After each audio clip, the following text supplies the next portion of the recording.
My name is Mary Harris Jones. History remembers me because I stood with working people when standing with them was dangerous, and because I learned early that a room full of anger can either become a movement or destroy itself.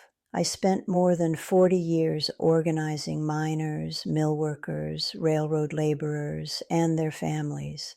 I did not gather people who were comfortable. I gathered people who were hungry, frightened, and furious. That is the kind of gathering that demands care, because anger does not arrive politely. It arrives ready to burn. People think I was remembered for my speeches. That is not why. I was remembered because I knew how to enter a room without making it worse. When I walked into a union hall or a kitchen or a back room, I did not begin by speaking.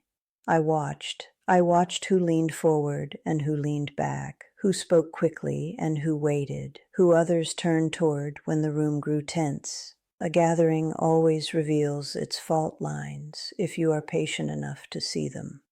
I learned that not all gatherings want the same thing. Some rooms need to release anger before they can think.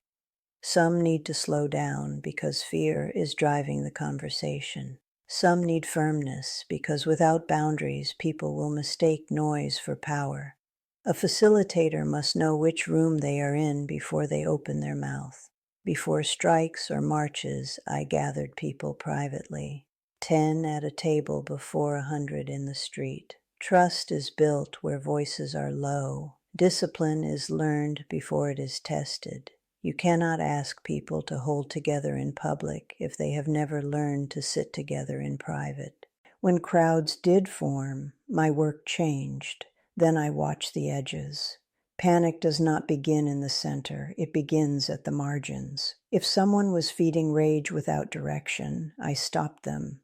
If someone carried clarity but hesitated, I brought them forward. Facilitation is choosing whose energy the room follows. I never denied the danger. I never pretended people were safe, but I refused to let fear or fury run the meeting. Anger that is not held will betray the very people who feel it most deeply.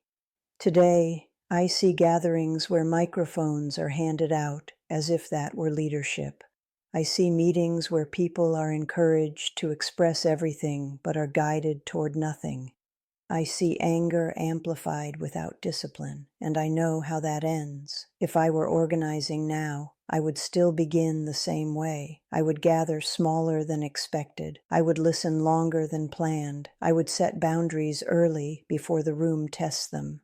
I would close every gathering with something people could actually do. Because movements are built by what happens between meetings, not by what is shouted inside them. People followed me not because I promised victory, but because I refused to waste them. They felt steadier when I was in the room, not safer, steadier. That is the difference. If you want to gather people who are hurting, remember this.